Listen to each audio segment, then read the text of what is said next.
It was a protest that changed China forever. It scared the living daylights out of the party central command. 10 years after Tiananmen Square, it's the eve of the millennium, and 10,000 people silently gather in front of the homes of China's leaders. They come quietly, and they leave quietly, but their voices have been heard. It put Falun Gong on the map as a force in China. 3 months later, the crackdown. Thousands are arrested, tortured, and killed. The beginning of a genocide that continues today. The decision that they will ban Falun Gong, the decision was made on April 25th. But what made those silent protesters spend that April day in peaceful appeal? What sparked the brutal persecution that followed? And why has the world stayed mostly silent about the nightmare that many Falun Gong practitioners have endured throughout the past decade? The other man said, beating Falun Gong to death is nothing and is counted as suicide. I said, even if you beat me to death, I will not tell you anything. This is their story. A story of courage amid condemnation. A story of old brutality beneath the veneer of a new China.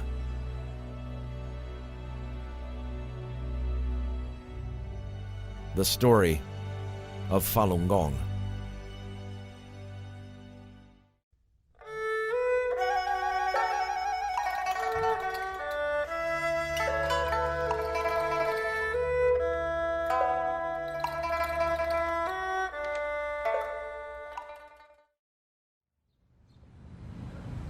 I got there around 8 a.m.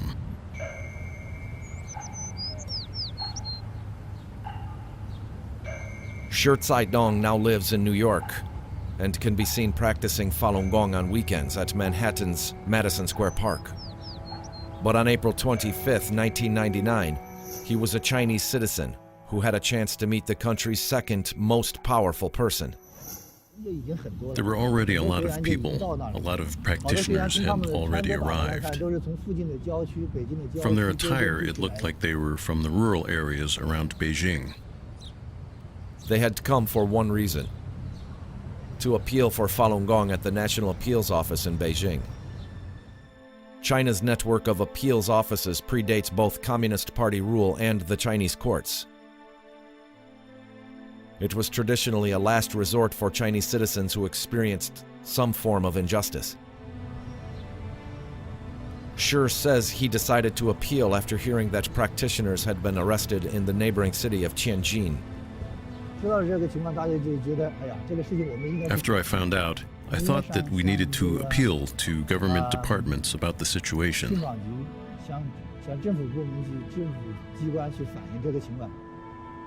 In Tianjin, practitioners had been protesting negative press coverage in the local media. But after being broken up by riot police and appealing to the local government, they were told they had to take their appeal to the National Appeals Office in Beijing.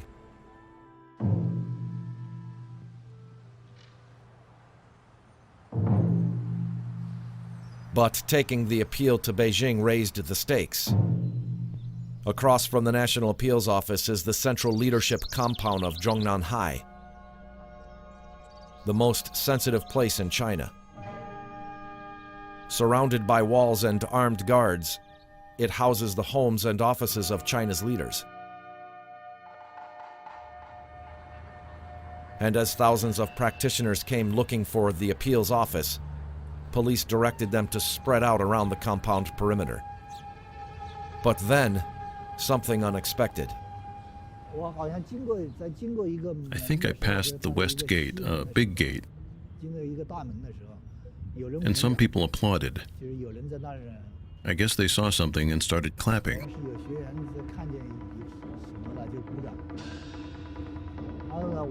I had already passed the gate, so I turned around to see why they were applauding, and some people said that Zhu Rongji came out. Zhu Rongji, the Chinese premier and one of the architects of China's rise. It's very hard to get an audience with Zhu Rongji, even for a second. I had passed the gate and so quickly turned around and went back so I could talk to him. Just as I went to cross the street, heading towards the gate, Zhu Rongji crossed the street from the other side. He said loudly as he walked, "Where have you come from? Who asked you to come?" Some practitioners said, "We're Falun Gong practitioners." A very interesting detail is that Zhu Rongji was coming out without any bodyguard. So it is a clear signal that he knows that Falun Gong people are very peaceful. I can even saw his smile on his face. Zhu Rongji then asked, "What are you doing here? Don't you have freedom of religion and belief?" As he walked and talked, in the end, he came pretty close to me.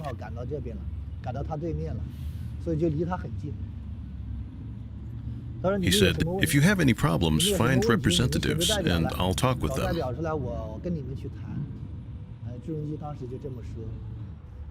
I raised my hand and said, "Premier Zhu, I can go." Many other practitioners also wanted to go in. So Zhu's assistant picked 3 people to return to Zhongnanhai.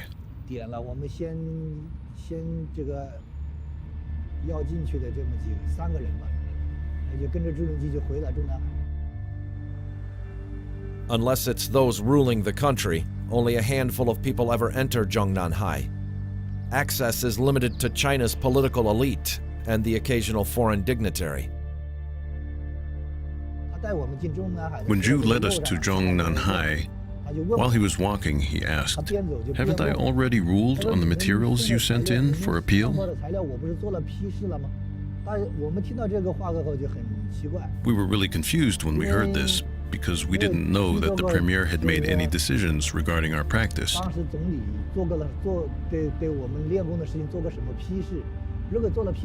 And we thought that if there had been a decision, that we would know about it. So we were all very surprised and said that we didn't know. Zhu also thought it was strange when he saw that we didn't know, and he was pretty confused. He then said that he would ask the commissioner of the National Appeals Office and the State Council Secretary General to talk to us. Very soon after, these officials Zhu Rongji went to look for arrived. We talked about the situation. The Tianjin police arrested Falun Gong practitioners, and that we hoped they would be released quickly.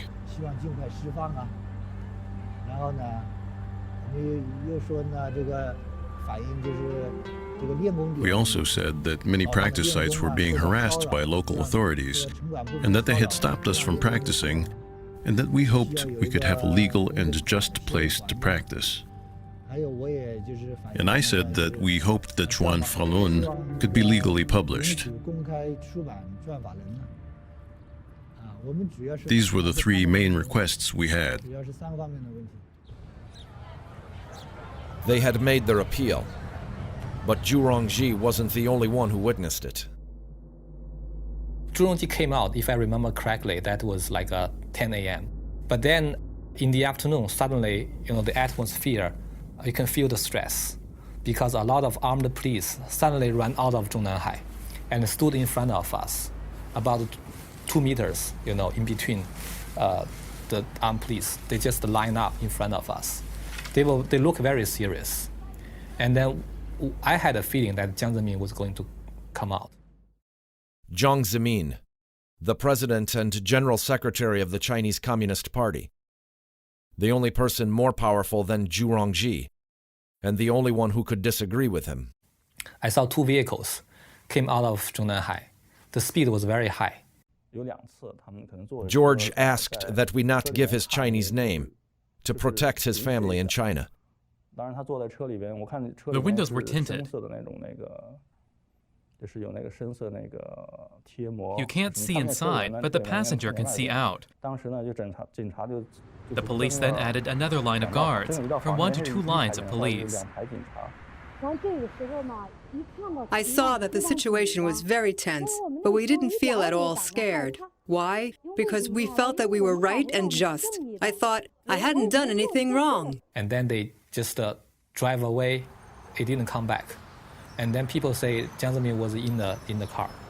When Jiang Zemin saw so many people gathering outside, he freaked out. Later that day, Jiang circulated this letter, now published in his selected works, to the members of the Chinese Communist Party Central Committee. A new message. Today's event is worthy of our deep contemplation. Could it be that the Marxist ideals held by all Communist Party members and our belief in materialism and atheism can't triumph over the system of things propagated by the Falun Gong? If that were the case, wouldn't this be a big joke? All leading cadres in all levels, especially those in high levels, should be awake and clear-minded now.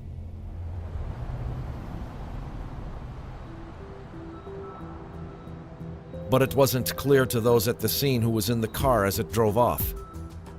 Nothing else seemed to happen. Night fell and the quiet protest dispersed. I think between 8 and 9 p.m. that evening, there was news that the Tianjin Falun Gong practitioners were released. It seemed like the appeal had been successful. And for almost 3 months, practitioners all over China thought that they had won themselves the right to believe. People thought that the Chinese government had handled it so well.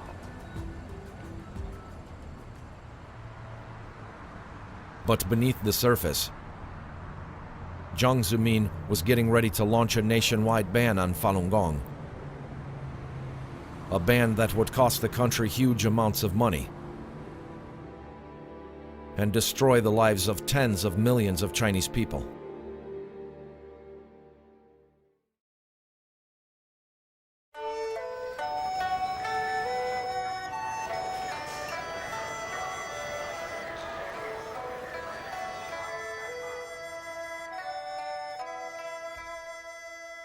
China is not a country where protests are taken lightly, a lesson that was brought home by 1989's Tiananmen Square massacre.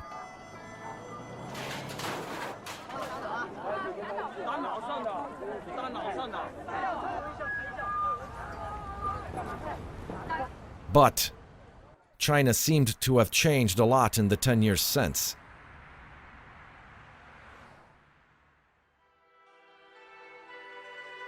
In 1989, almost no one had heard of Falun Gong. 10 years later, the government estimated that there were anywhere from 70 to 100 million people practicing it. Each morning, tens of millions of people woke up in the dark early hours to get to practice sites by 4 a.m. so that they could finish their exercises before work. My exercise site was a square in front of my school. Every morning there were 300 to 400 people doing the group exercises.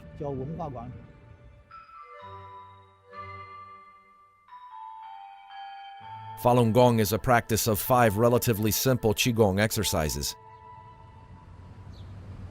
Qigong practices generally subscribe to philosophies similar to those of traditional Chinese medicine and martial arts.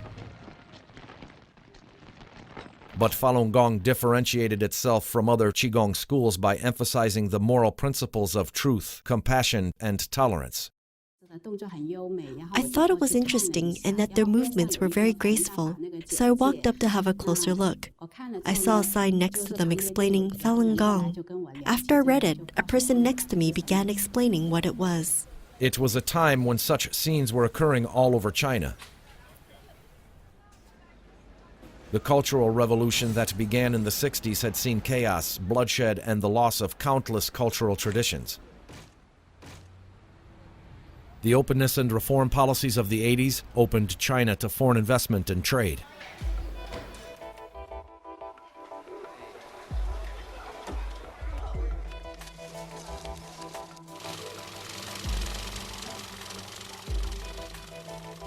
While Madonna was singing Material Girl in the West, in the East there was a new saying: to get rich is glorious. One of the general problems that China has today is that there's no universally accepted set of values, And there's a tremendous sense, I think, of emptiness in the lives of lots of ordinary people, even party officials. And Qigong was notable because it had an appeal right up to the very top. And like almost everything in China, Qigong was managed by the state. Chinese government set up this so-called Qigong Research Society and to manage all these meditation Qigong groups. But this is run by the government, by the state. In 1992, the founder of Falun Gong, Li Hongzhi, registered Falun Gong with the China Qigong Science Research Society. As Falun Gong became popular, the Research Society awarded Li the title Master of Qigong, and later Grandmaster of Qigong. For 2 years, Li traveled to almost every major city in China, giving lectures and teaching the exercises. In the process, Li received both awards and media attention.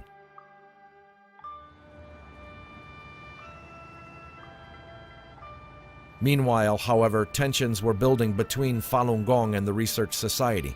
Finally, in early '96, Falun Gong broke from the Research Society altogether.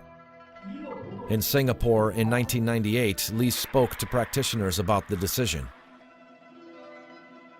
Falun Gong used to be a branch of the China Qigong Science Research Society.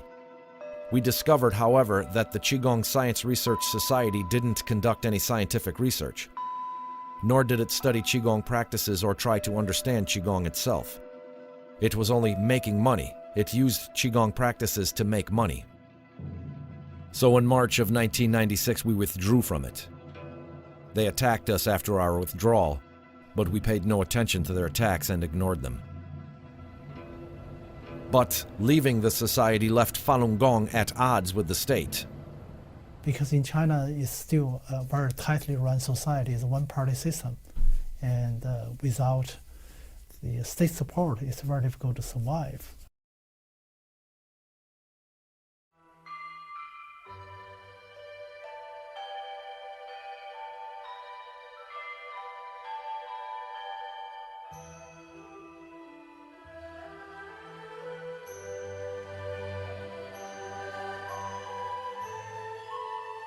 By 1996, Falun Gong was becoming more and more popular in China. But popularity brought with it some unwanted attention.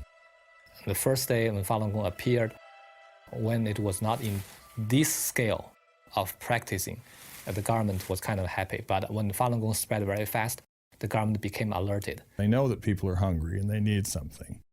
And they will go with whatever it is that's useful until it threatens to become uncontrollable. Some of the first problems Falun Gong had were with the media. In 1996, a national newspaper, The Enlightenment Daily, published a criticism of Falun Gong's main text, Zhuan Falun. That's their way of doing it. During all of the political persecutions by the party, they would always start with the media and destroy their target step by step. After that happened, a lot of people started to write letters to this daily newspaper. And some of the people also write to hire a government official. Faced with pressure, the paper buckled. It was a pattern that would be repeated many times. An article would be published, and practitioners would protest. Some would write letters, while others would show up in person. In almost every case, they would get an apology, a retraction, or both. Why have some government departments in the country continued to disparage Falun Gong from 1996 until now? There has been criticism from 1996 until now. It is inconceivable. Cultivators are from all levels of society, from the party, politics, and the military.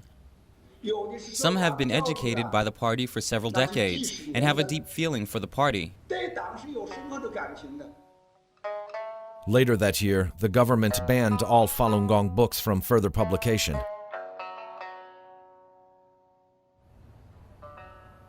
And the following year, in 1997, the Public Security Bureau began investigating Falun Gong practice sites. A plainclothes police officer would go to the practice site every morning. He would do a name call every morning so he would know who was there and who wasn't. Everyone knew who he was because we all lived in the same neighborhood and we knew what he did.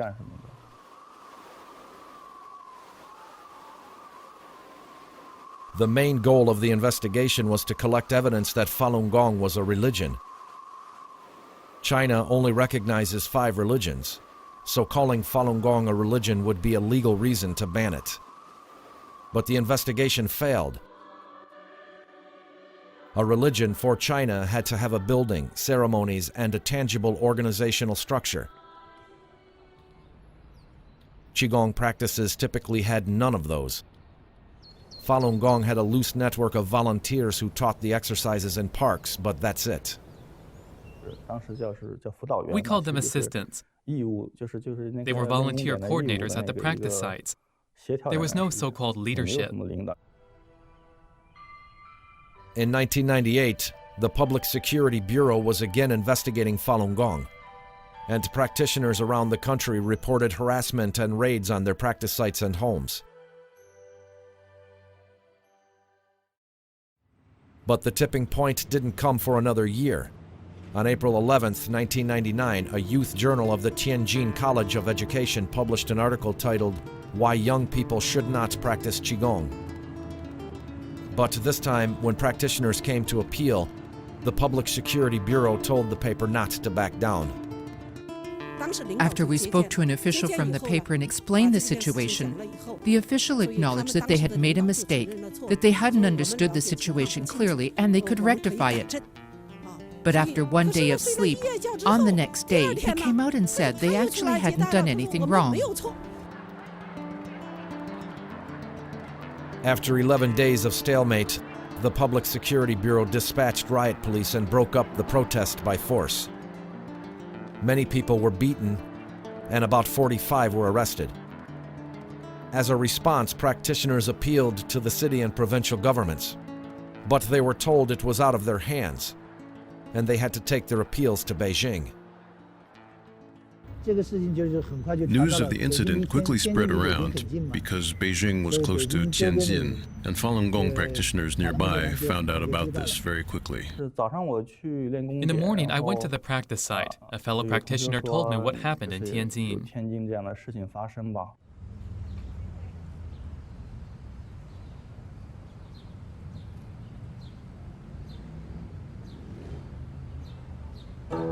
In 7 years, Falun Gong had attracted 70 to 100 million practitioners. But the fortunes of Falun Gong were about to change dramatically. It was a turning point, a critical moment in the history of modern China.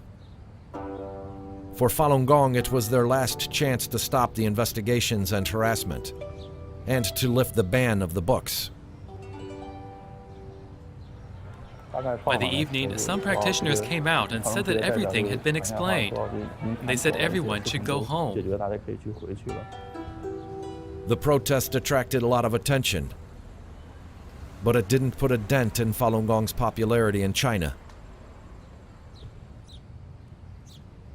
It was very impressive to outsiders, and I think to other Chinese, because it showed that it was possible to organize something completely outside of the state sector.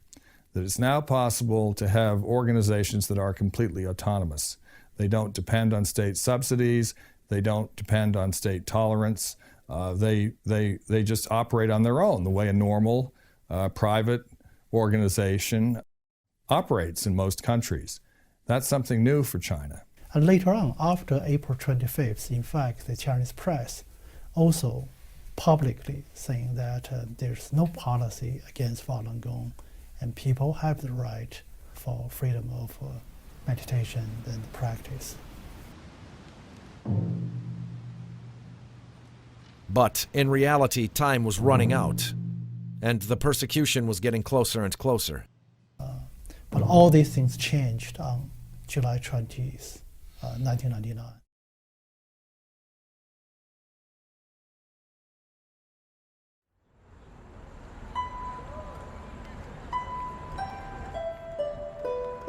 inside the movement that changed the course of history. Falun Gong is threatening to the Chinese leadership and the Chinese bureaucracy precisely because it stresses principles that just by naming the principles, you're insulting the Chinese bureaucracy.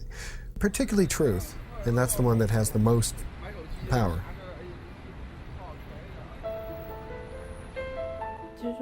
Throughout my life, I felt that everywhere I found myself was just not quite right for me. I had been seeking something, but now I had finally found it. I felt I had come home. I used to feel that life was very tiresome. I guess I'm speaking spiritually, like the heart is tired. The feeling I got after reading the book was that this is how a person can live.